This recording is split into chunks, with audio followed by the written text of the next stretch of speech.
Imagine learning in a small group, intimate setting while exploring unique European locations. EU Vet CE Experiences offers race-approved CE seminars that combine half-day lectures with time to relax and discover captivating cultures.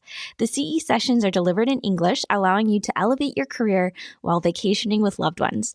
Experience the perfect blend of learning and luxury at EU Vet CE Experiences interactive seminars in hand-picked European destinations. Elevate your knowledge and recharge simultaneously. Visit euveterinaryce.com to learn more. Welcome to Vet Life Reimagined. To celebrate my first pregnancy, we are continuing with our focus around family, children, and parenthood. Gender reveal is coming soon, so make sure you are subscribed to the YouTube channel and following me on LinkedIn. But how can we joyfully have both the career we desire and be fully present with our family? Well, our guest today has found how it works for her. Dr. Alexandra McClaughry is a practice owner of a general practice with a clinic that is open only 4 days a week, and it is the most profitable she's ever been. Because client communication is such a high priority, she also worked with her husband, Stephane, who is a software engineer, on creating the ideal practice management tool that allows her to run her business efficiently and still prioritize building great client relationships with good communication. That tool is called VetBadger, and it is a software built for efficiency so you can go home and be present with your family. They are even giving anyone who gets a demo between Mother's Day and Father's Day a free copy of the book written by Dr. Emily Singler, one of our guests in the last episode. The book is called Pregnancy and Postpartum Considerations for the Veterinary Team. So listen to the episode. I hope you're inspired. And if you want a demo of VetBadger, use the link in the description and let them know you heard about it on Vet Life Reimagined. So let's get to the conversation. When did you know you wanted to work with animals? High school, actually. I think it was my senior year, either junior or senior year of high school. And the high school offered shadowing experiences with other professionals in the medical field. So I got to shadow a gastroenterologist, a urologist, a veterinarian, and a pediatrician. And it's still, the memory is with me because I got to compare all the different careers, and definitely the veterinary was different, but the best of all of them. And I realized I do not want to be a pediatrician. Yes, there's uniquenesses to everything. I know. Imagine. Especially in high school. I know. I'm like, those parents, they're crazy. And now it's only too close to home, right? I know, exactly. Like, oh, if I only knew now. Well, I saw that you went to the University of Oregon to get your bachelor's degree.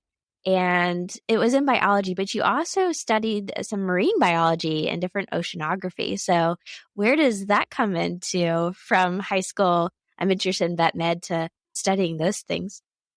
Well, U of O is fantastic. I was also a part of a pre-vet club at U of O. So that probably introduced me to the marine biology program. And you go off to Charleston, Oregon, which is kind of near Coos Bay, but it's really small, and you live there. And it was an amazing experience. A lot of the people who would do that program were like actual divers. They would dive in the ocean.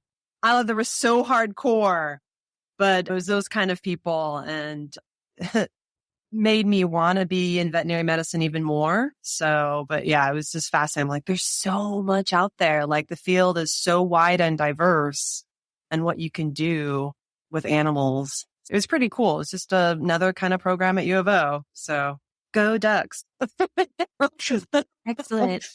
No, my first love too is actually marine mammals. And likewise, I think it helped me realize the diverse aspect of careers with animals. So you did go to veterinary school, but you traveled very far to go to veterinary school. So you went to Dublin. I'm really curious. Yeah. What was that? No, I mean, my final year of university, I was behind on things. I didn't have all my exams and all that stuff put together. I was trying to kind of scramble, and through the club, I found out about the program through Ireland. So I was like, okay, I'll just apply. And then next year I'll have all the other stuff and I'll apply for the state schools. So you just kind of like start organizing. So I applied, and next thing I knew, a few months later, I got in, and I was like, okay, I'm going. So I just went. I didn't even think about it. I've never been to Ireland. I've never been to Europe. I'm Canadian. That's about it. So, so I just went for it. I wanted it so bad. I thought it was like, why would I not jump at the opportunity? So I just did it. And it was phenomenal because at the time I was dating my husband, and he was in a doctorate program studying for computer science. And it was the time of the Celtic Tiger. So that's when Ireland had a lot of software engineer jobs. So my husband got to work there. So we lived together in Ireland when I went to school. It was like perfect. It was amazing. The program is 5 years there instead of 4 because the students are out of their high school, but their high school is much more rigorous and they're on like a path starting when they're young. So the first year is more like anatomy, and it was a time for me to acclimate. But it was a phenomenal program. And yeah, now they're actually AVMA accredited. So if you go to Ireland, you will be a vet. You can go right back here and just start practicing. So it's a great program. I had a good friend who went there as well, and he really enjoyed his time there. And so did studying abroad also kind of open your mind to other things? I think anytime we can go experience a culture, that I think it does a lot for us personally. Oh, most definitely. There's still the old school farms that you'd work with. And I learned from them and they learned from me. And, once you're in Ireland, you can travel anywhere. It's cheap, it's close. And, I go to London for a weekend, travel with friends, go to France, go to Italy on the cheap, which is the best way to go. Eat what the locals eat. You really get to see the nitty gritty. It was a phenomenal experience. I couldn't recommend it even more. And, so you are required to work with large animal practitioners, beef, cattle, farmers I had to work with, and vets, and dairy. So I did my dairy vet experience in Pennsylvania, and I did my beef in Canada. So I got a wide, diverse range. And then I did lambing in the Isle of Man, just a little island off of the UK. Diverse experience. It was great. So even though I was on an island, I wasn't just limited to that kind of practice. And there's a lot of Europeans who go over there. I had friends with Austrians who were studying maybe anesthesia specialty at the school. I feel like I have a lot of advantage that other people don't have. You're not so scared to take chances because, I'm taking a plane to somewhere I've never been before and working with people I don't know and staying at their house, like lambing. You go stay with someone you don't know and you're up in the middle of the night and delivering lambs, and then you're up the next morning, and yeah, just all these cool things that you get to do. So it looks like you came back closer to home back to Washington State and started working as an associate vet. And I think you got to bring all of those experiences with you because it sounds like you did a little bit of everything. It was a mixed animal practice. Is that right? Yeah, it was great. So I still had to do my clinical proficiency exam. And that is a 3-day vigorous test where you are expected to do obviously surgery, a spay. You're expected to do cattle, sheep, all the stuff. So I needed to make sure I kept up those skills for that test. I planned on doing small animal, and I was still kind of thinking about what I wanted to do. So mixed animal practice is lots of diversity, but definitely I had to think about, I wanted to pass the clinical proficiency exams. So that year in Washougal was pretty much dropped in the middle of chaos because, this is before they had requirement that you have someone guide you and not let you be at 3 a.m. with a colicky horse by yourself. Oh, no. I wouldn't recommend that for any new graduate. I don't think it was okay. It ended up being fine. But now that I have guided, mentored other graduates, I tell them, I will never allow that to happen to you. You will not have to have a block cat by yourself on a Saturday. So it helped me be a better vet and more empathetic for people Yeah. But I got through those exams. So yeah. Excellent. And so you did end up deciding to focus more on small animal? Yeah, I did. I mean, I kind of knew before that's what I wanted to do. But mixed animal practice and large animal, hats off. It's so hard. Being on call is one of the most difficult times, and it's definitely seasonal work. Spring would give me like hives because all the reproduction that happens, cesareans, and for dairy cows, left displaced abomasums and surgery. And there's just so much. Mixed animal, I think it's more chaotic.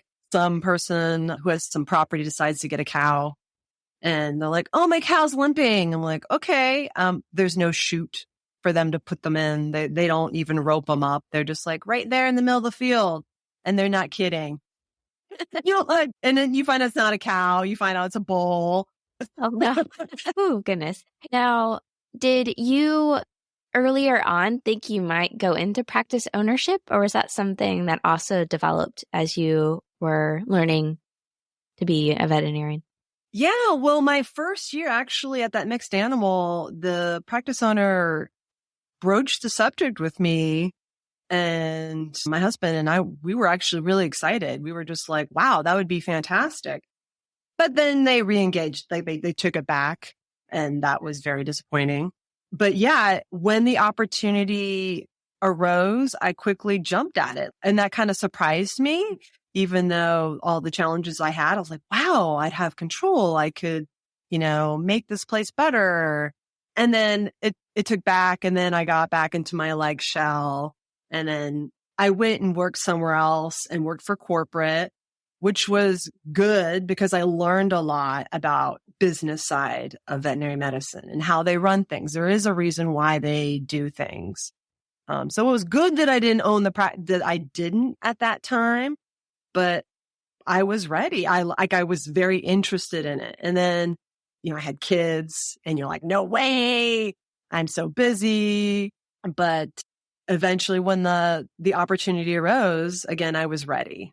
Yeah. And this time prepared with knowledge of working at corporate for 8 years and knowing definitely what kind of medicine I wanted to practice. Still scary, but yeah, more of what I wanted. Yeah. Leadership is scary. And management. It is scary. We all have to have a little fear now and then. Well, speaking of that, what was probably one of your big things that you've learned from practice? So if you were mentoring someone who is thinking about going into practice ownership, what's maybe a big tip you would give? It's great to practice your own medicine, to have control over what kind of drugs or flea control. That part is awesome. The negative always is like, I think human resources is hiring. That's a constant challenge to make people happy. That definitely challenges me the most. And I definitely need help with that. Like my husband is phenomenal. Making people happy, finding that balance for them as well as me. It's not about me. It is about the team. It's about finding out what a different generation needs to be happy and not be like, those young kids, I don't know. People said that about my generation, and that's gone on forever. And we have to stop doing that. And everyone has their own needs, and we got to respect them. And trying to help people who don't know what they want is really hard. So I struggle in that. And number one, know what you're not good at. And that I'm not good at, and I really work hard on it, is helping people meet their potential. So, yeah. And you started talking about your husband too. And so your husband does come more into the picture, this software engineer that comes into the picture. So what is your journey with you and your husband seeing that there might be a need in not necessarily just your practice, it gets bigger than that, but what was the journey of you seeing some needs and implementing a solution to it?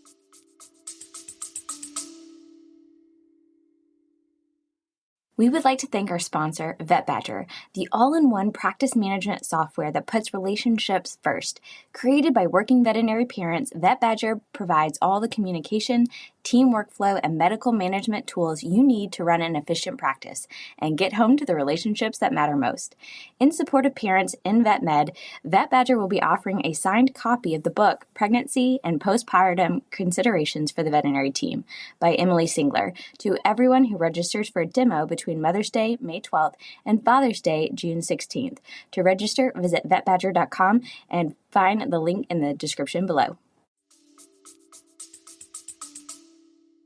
Yeah, it started with practice ownership. So I bought the practice and then I had to make the decision what kind of practice software management I wanted. And I knew the one that I had did not satisfy my needs because I'm a true believer in communication, giving people exam reports. They need to know what they paid for, what my concerns are, really good communication, and nothing out there offered it. So Steven's like, I'll do that for you. And so he was doing that and I was remodeling the clinic at the same time. So new software, changing over, but it was so important to me. I'm like, I can't keep going onto Google Drive and writing separate reports or like spending an extra 20 minutes per patient. And I will do that because like if I was an owner and I went in and spent $500 and no one told me what I was spending it for or why or what's going on because I don't remember the appointment, why would I come back? So that I put myself in their shoes and I took the extra time to do that. And Steven made it so much easier. So instead of 20 minutes, it takes me like maybe 5 minutes because, they get to see my notes in there and we kind of have a summarization of what's going on. And I'll give them maybe attach some PDF documents on maybe behavior or whatever. But that client communication and value and people want to know what's going on with their pet. So, yeah. Well, and you mentioned this too. If the pet owner doesn't understand what happened and what they paid for, that can really hurt the repeat business, meaning it hurts the relationship. They didn't feel the connection. So when you are able to communicate better, that can build a better relationship with clients. So they not only understand what's going on, but it builds that trust as well. Yeah, that trust is so important. My favorite part of being a vet is establishing relationships with clients, like seeing that pet sincere puppy and then putting them down. Like it's heartbreaking, but I've done that. And even owners passing away, which, makes me want to cry, but I can't get that from job hopping from clinic to clinic. That's why I've stayed at VCA for 8 years and now I'm a business owner and I've been here for 12 years. And I love that continuity of care. And I'm sad for vets who hop around because they don't get that. It's the most lovely, wonderful thing is having that lovely relationship with the client. Just saying, oh, how are you doing? How are your kids? Or how are your grandkids? Finding out the bad parts where they passed away, knowing that they had that pet with them all those years and they had that beautiful relationship is pretty awesome. So it gives me goosebumps to know that I can help people have that joy with their pet and kind of, if there's struggles, be there with them, hold their hand. That's a beautiful thing. And I feel so lucky that I get to do that. And I just want vets to remember that there is a beautiful part of it. And that all starts with communication, them to be able to text you and email you because we never can get to the phone. It's not possible.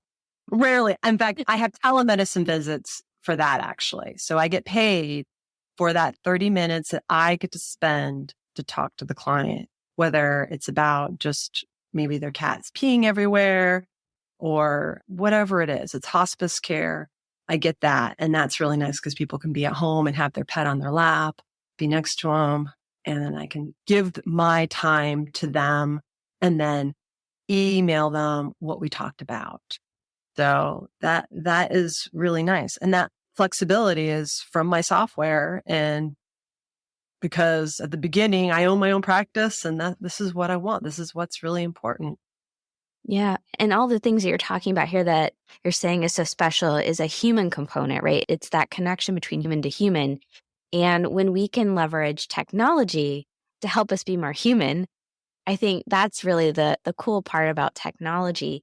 And so, I mean, you mentioned telehealth and all sorts of things. So VetBadger is the name of the practice management software that you created. What are all of the different capabilities? Because to me, that's more than just our medical record system, right? It sounds like there's a lot of different things with it. Yeah. I mean, the basis is communication, but it's also communication with the team. So we have a task management system. So when I get lab results in, it comes in on a side of the screen and it's a task for me. So when that cytology result comes back in from Antech, whatever lab, it shows up and I get it and I can contact the client. If I have a task for refills, it gets assigned to a technician or assistant. So they have their tasks they can do and it has different alerts. So it just helps the flow instead of the nagging and the notes and the unfortunate tone of your voice that they misinterpret as you being mad at them when you're not. You just want it done because this dog is dying and the client is upset. I don't want to go and tell you all those details. I just need the data. So it really helps me. I can just put in a task, please call in this drug to this compounder. It's so much easier to manage the team. And they like it, and they can assign tasks to other teammates, like maybe delegation can happen if you have a team leader and they're like, okay, well, I've got these tasks. I'm going to delegate this to this person. So it helps with delegation. And then, the exam report.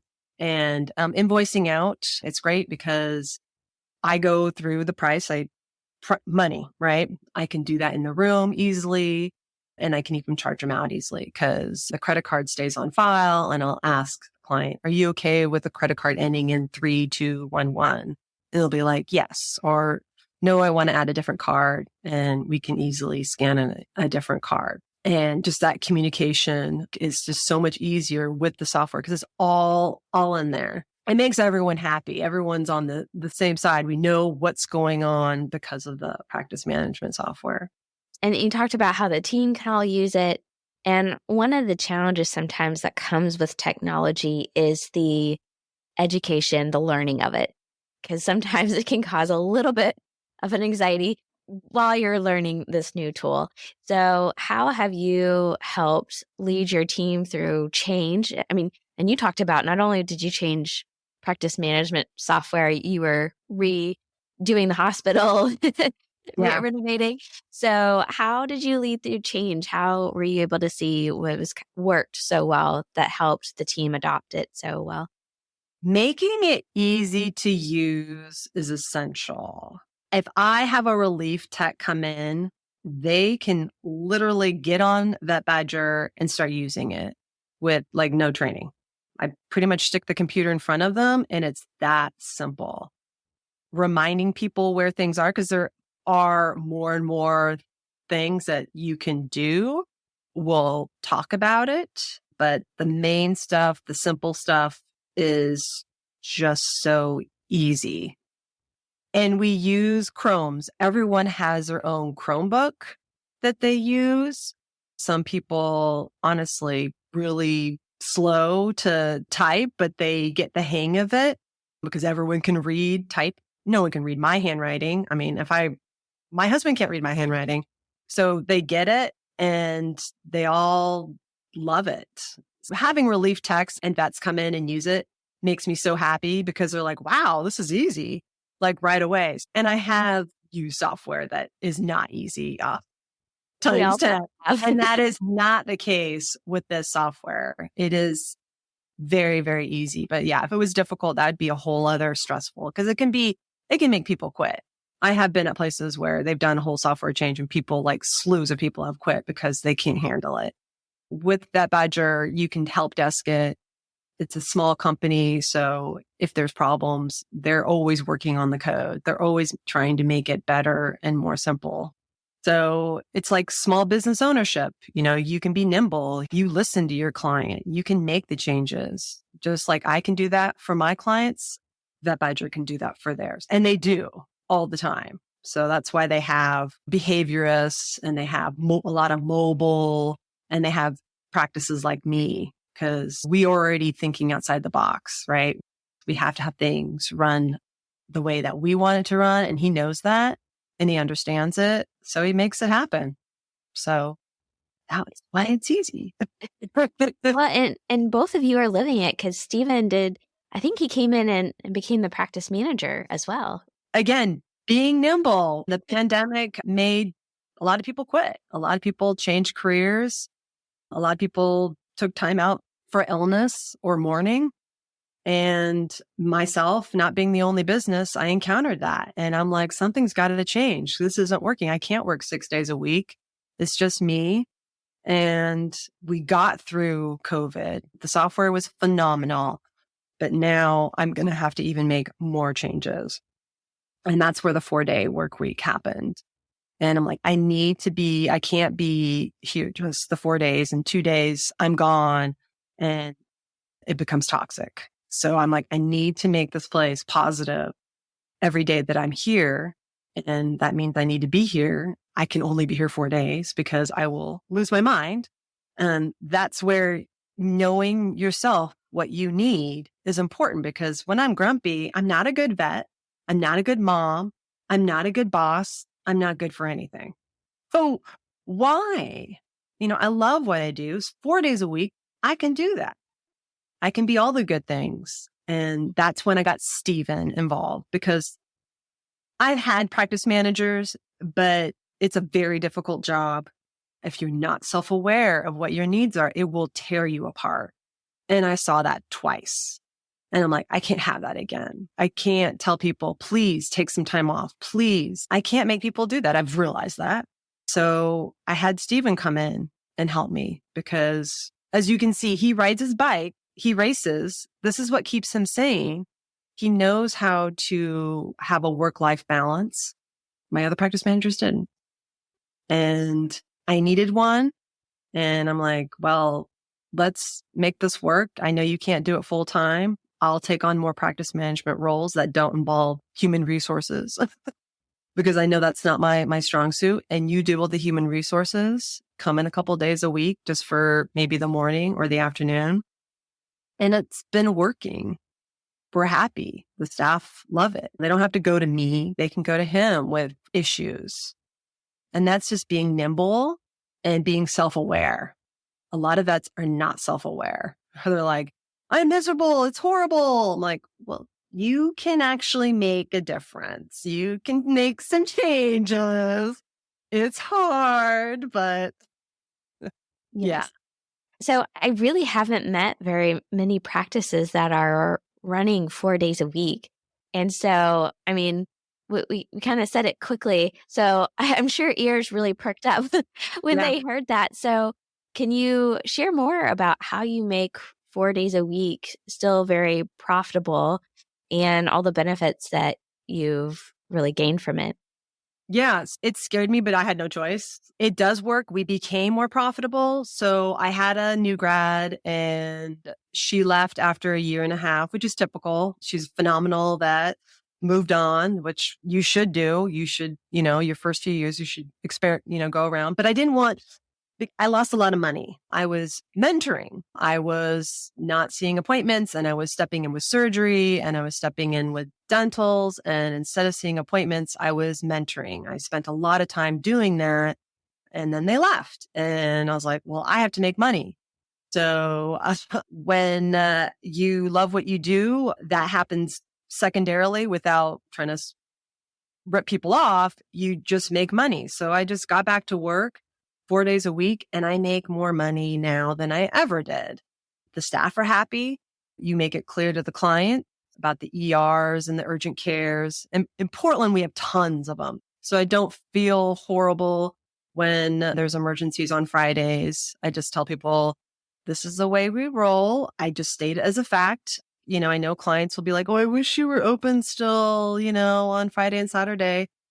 I can't play that game. This is just the way it is. We all work together as a team and my staff are very happy and they're still here. My clients understand. Yeah, when I come in on Monday, there's lots of urgent care and emergency. You just have to be okay with that and follow up with the care.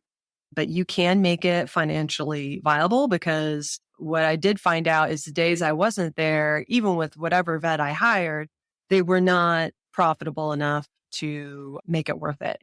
Especially Saturdays weren't. Fridays made me nervous to be closed, but with the way I run practice, it is profitable. And I did actually got encouragement from my accountant, because she did know veterinary practices that run 4 days a week, which kind of surprised me because I had never heard of it. And she's like, oh, no, I have a few practices that run 4 days a week and they do fine. In fact, they do really well.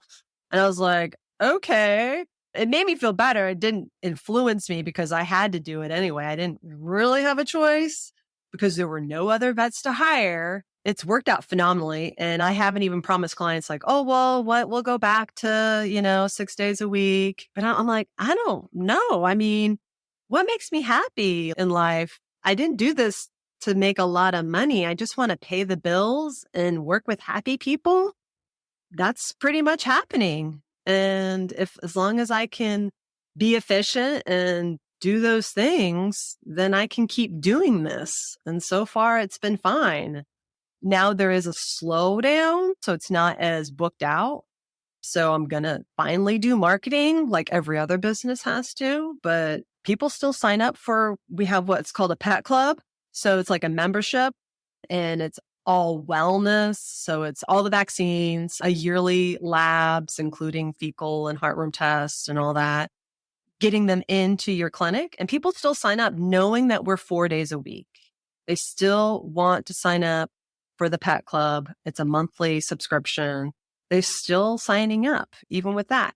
And the thing is, the pet club is just wellness stuff. So if you're coming in, you need to come in on a Saturday or Friday for emergency, they know that's not going to be covered. The exam will be covered, but with clients, they are even accepting. They're like, okay, I'm going to be with you in the long run for at least a year, even though you're only open 4 days a week. So that's another positive reinforcement for me to keep doing this. I'm happy. It's with especially staffing. Like, even if I had a vet who's like, oh, I want to work Friday and Saturday, I'm like, well, who's going to want to work Friday and Saturday with you? I don't know. Again, it's just being nimble and going with the flow. And yeah, that doesn't mean tomorrow won't change, but at least I have that option to make that choice. Yeah. Now, do you think you would be as comfortable or successful doing a 4-day-a-week clinic if you did not have technology to support you? Probably not. I mean, back when we just had paper charts, I'd probably make it work. I don't even want to think about that. I mean, even when I got out of vet school, I still sent email reports. I always made communication important. So definitely it would be so challenging. I text. It's my day off. Well, day off, right? I'm emailing and texting clients. Please tell me how your dog is doing. Here are the lab results. I'm going to be checking messages, and my clients know.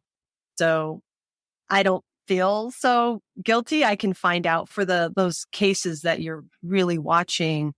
I can track them on the weekend. If I chose to, if I was around, I can do that easily with quickly check my phone. How are they doing? They're doing fine.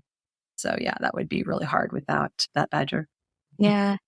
Well, and then one of the big focuses for this month of May is that emphasizing more around family and that the human side of being a vet. Like, first and foremost, we are humans. So what aspect of that have you been able to prioritize and hopefully enjoy? You mentioned you did have children as well. So how has that kind of changed your life, having a whole nother day to be with them? Oh, it's phenomenal. I love it. I have 2 girls, teenagers, 17 and 15. And I was like, oh no, I love them. They're like, they're just now starting to get interesting.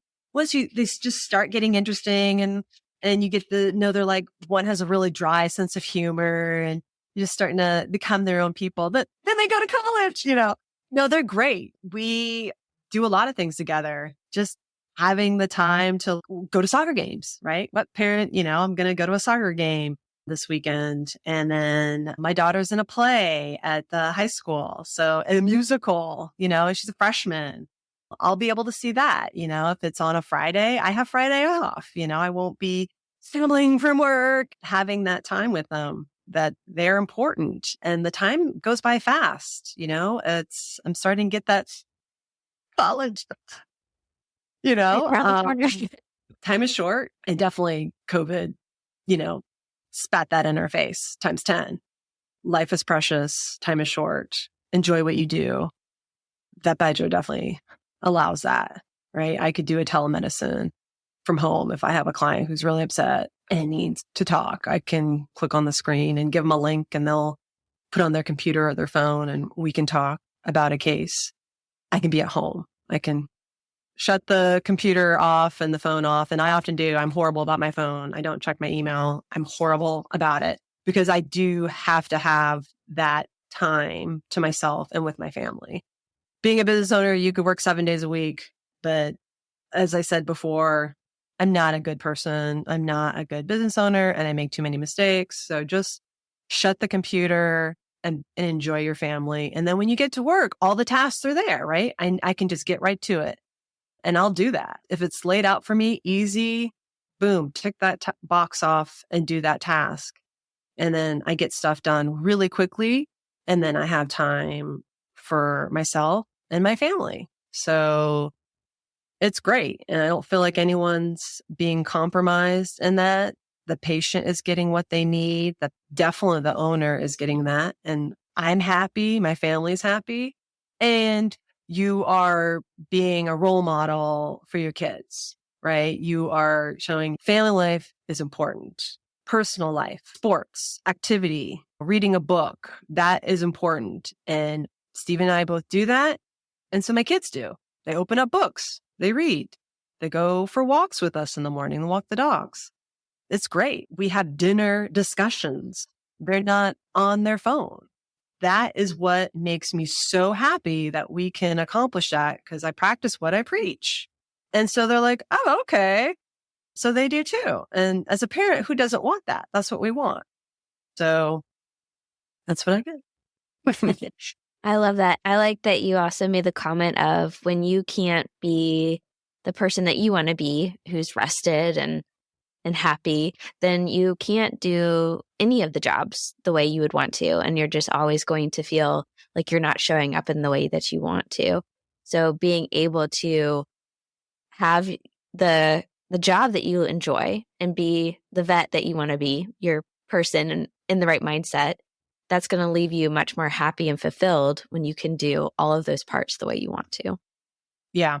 That part of me, I know that. And I just want to instill that in every vet that I meet. There is joy. I know how you feel. It's like a path of self-discovery. You have to do that yourself.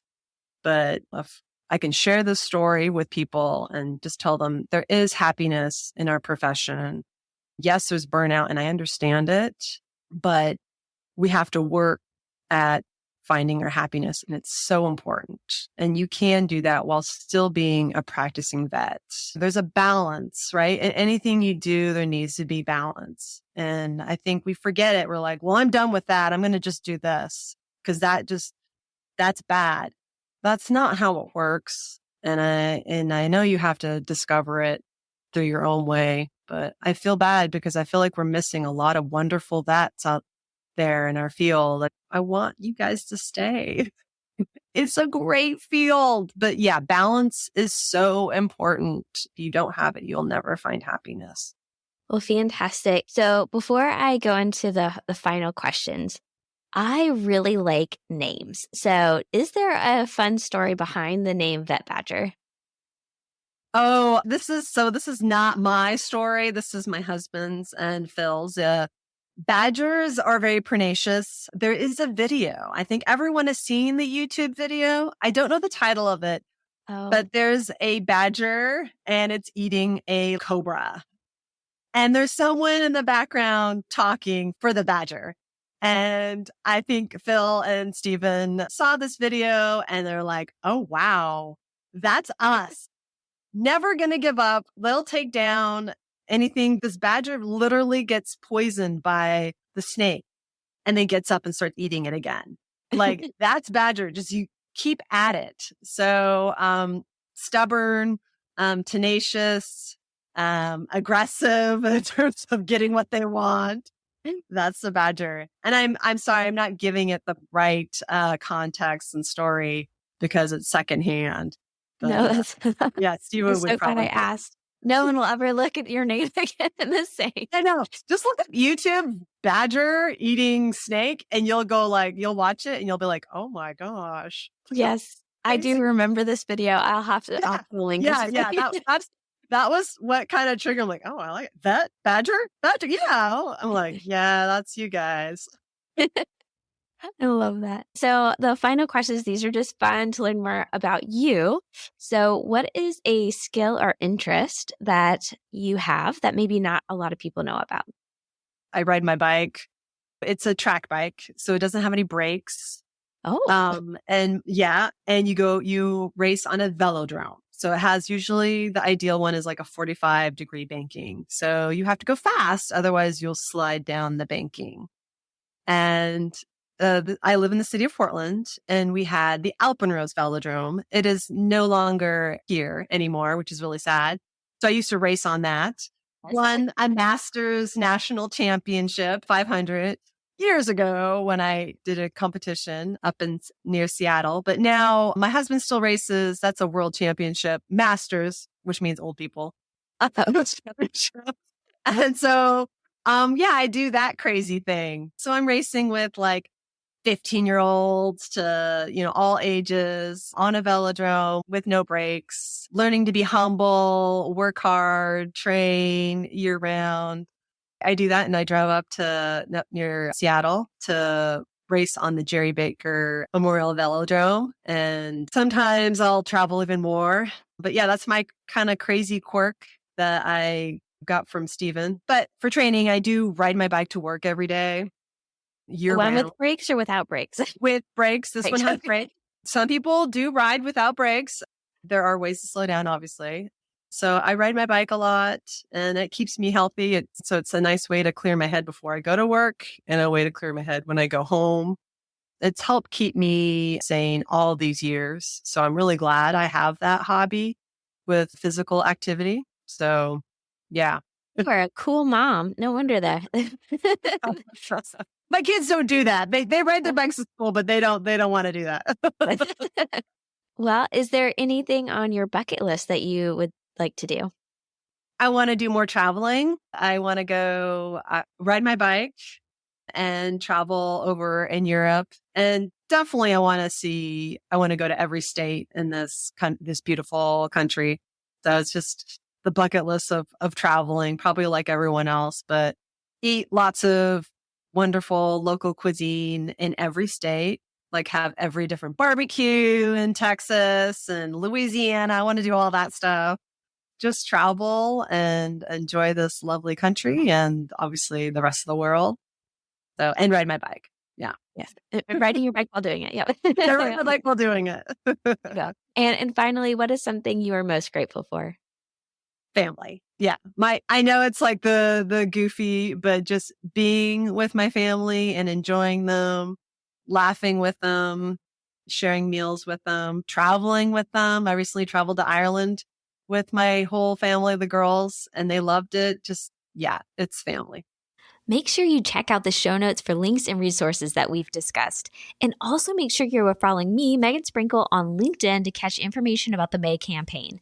And subscribing to the podcast on audio and YouTube is a huge help to the podcast and totally free for you. I hope you'll continue to be with me on this journey. It's going to be a huge year, and I want you to be a part of it. Thank you, and until next time.